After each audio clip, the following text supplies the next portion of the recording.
Good morning everyone, তোমরা সবাই কেমন আছো? আমার আরও একটি ব্লগে তোমাদের সকলকে স্বাগত। আর আমি কিন্তু আজকে সকাল সকাল ঘুম থেকে উঠে ব্রাশ করে নিচ্ছিলাম, আর তারপর করেছিলাম চা। আর সকালবেলায় চা না খেলে কিন্তু মন ভরে না, ওই জন্য কিন্তু আমি চা বসিয়ে দিয়েছি। আর দেখো এখানে ভাইয়ের জন্য একটা প্লেটে বিস্কুটের সাথে চা, আর বাপির জন্য কিন্তু রুটি। আর ঘুম থেকে উঠে দেখি এরা তিনজন চলে এসছে, আর আমাকে বলছে দিদি গাছের নিচে শিলাকুল কুড়াবো। আমি বলছি ঠিক আছে কুড়া, যেহেতু আমার বাড়িতে খাওয়ার জন্য কেউ নেই, আর আমি তেমন একটা কিন্তু খেতে পছন্দ করি না। আর গাছের কুলগুলো না সব গরমে সেদ্ধ মতো হয়ে ঝরে পড়ে যাচ্ছিল। আর দেখো এই ছোট বোন মিষ্টিকে, সেও কিন্তু কুড়াতে বসে গেছে। আর এই কুলগুলো খুবই টেস্টি হয় আচার করলে। তারপর দেখি বড় বোন গেছিল স্কুলে খিচুড়ি আনতে ছোট বোনের জন্য। আর ওখানে কিন্তু আছে কৃষ্ণচূড়া গাছ, আর এটা হচ্ছে কৃষ্ণচূড়া ফুল, যেটা বাচ্চাকালে কিন্তু আমরা কিন্তু এই ফুল নিয়ে খেলাখেলি করতাম। অনেকেই জানো, আবার অনেকেই জানো না, এই ফুল নিয়ে কাটাকুটি খেলা যায়। ওই যে দেখো, ওই যে ফুলের যে মধ্যে যে সুতোর মতো ওগুলো আছে, ওগুলো দিয়ে কিন্তু আমরা খেলতাম। তারপর দেখি বাপি বাজার থেকে মাছ নিয়ে এসছে, আর বাজারে না কিছু মাছ ছিল না, এই মাছগুলোই নিয়ে এসছে। আর এরপর আমি পান্তা খেতে বসে গেছি। আগের দিনের কুন্দলি ভাজা আর গড়ের গাছের বেগুন পুড়ো, নারকেল আর পান্তা খেতে বসে গেছি। আর এখানে চুনো পুঁটি মাছ একজনের ঘরে দিয়ে গেছে, আর মা কিন্তু অলরেডি ভাত বসিয়ে দিয়েছে। আর হচ্ছে ওই চুনো মাছের চচ্চড়ি, যেটাকে আমরা বাটি চচ্চড়ি বলি, ঝিরিঝিরি আলু দিয়ে কিন্তু চচ্চড়িটা হয়। এখন স্নান টান করে চলে এসেছি, আর এখন বাজে দুপুর 1:30। একটু আগেই স্নান করে উঠলাম, দেরি হয়ে গেছে কারণ আজকে এতটাই গরম, সকাল থেকে কীরকম ভালো লাগছিল না, আর ভিডিও শুরু করতে ইচ্ছা করছিল না। ওই একবারে সকালে কিন্তু ব্রাশ করার সময় শুরু করেছিলাম। আর এখন থেকে দেখতে থাকো কি কি হয়, সব কিছুই শেয়ার করব তোমাদের সাথে।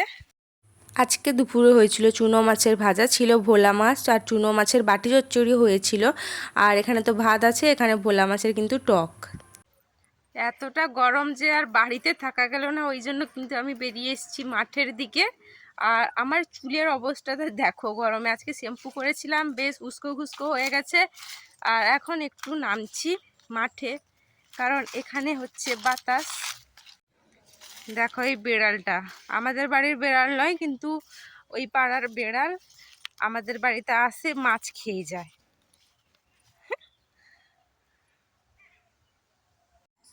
আমি জামরুলগুলোকে এভাবে পলিথিন বেঁধে দিয়েছি, কারণ এতটা পিঁপড়ে জামরুলগুলোকে খেয়ে নিচ্ছে। দুটো জামরুল খেয়ে নিয়েছে, ওই জন্য কিন্তু আমি পাখি, বাদুড় আর পিঁপড়ের থেকে বাঁচার জন্য কিন্তু আমি পলিথিন বেঁধে দিয়েছি। আর মাঝে আমচুর রোদে দিয়েছিল, প্রায় প্রতিদিনই আমচুর করে, এখনো তুলেনি, রোদ চলে গেছে, তুলে নিতে হবে। বিড়ালটাকে দেখো, বলেছিলাম না আমাদের বাড়িতে আসবে, সেই মাঠ থেকে এখন চলে এসছে বাড়িতে।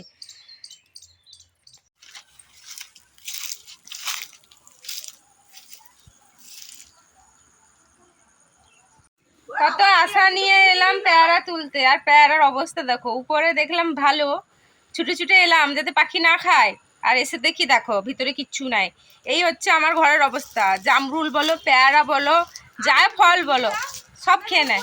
আমের সিজন, আম সবার কাছে ধরে গেছে, আর আমার ঘরের কাছে মুকুল বেরোচ্ছে এই সময়।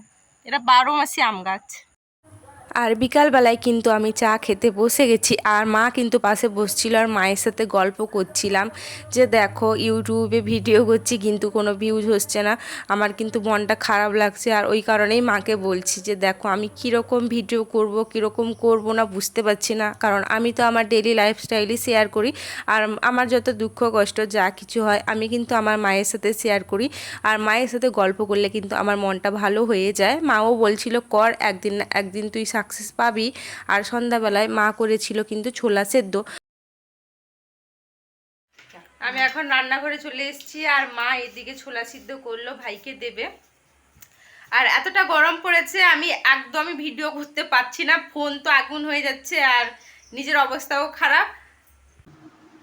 আর এখন কিন্তু আমি আলমারিতে যাচ্ছি জামা কাপড় ঢোকাতে, কারণ অনেক দিন হয়ে গেছে জামাগুলো কিন্তু ধুয়ে আনলাতে পড়েছিল, ভাঁজও করিনি। ওই কারণেই কিন্তু মা বকছিল যে জামাগুলো এবারে ভর ধুলো পড়ে যাচ্ছে। আর ওই কারণেই কিন্তু আমার যেগুলো জামা কুর্তি ওইগুলো কিন্তু আমি ধুয়ে রেখেছিলাম, ওইগুলো কিন্তু ভাঁজ করে আলমারিতে কিন্তু ঢুকিয়ে দিচ্ছি। আর চলো দেখতে থাকো। আর রাতের বেলায় খাওয়ার জন্য কিন্তু আমি এখানে আলু মাখছি। আজকে না পেঁয়াজ ভাজা লঙ্কা ভাজা দিয়ে আলু মাখাটা খেতে ইচ্ছা করলো, ওই কারণেই কিন্তু পেঁয়াজ ভাজা আর লঙ্কা ভাজা দিয়ে আলুটা মাখছি। যেহেতু আমার মা তেল খায় না, ওই জন্য মায়ের জন্য আলাদা ওঠানো আছে।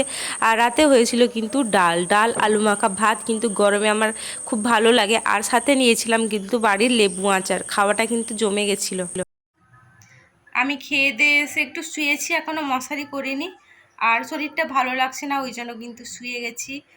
আর ব্লগটা আর বড় করব না, এখানেই শেষ করে দিব। আর তোমরা প্লিজ আমার চ্যানেলটা সাবস্ক্রাইব করো, ভিডিওগুলো দেখো। Good night, tata.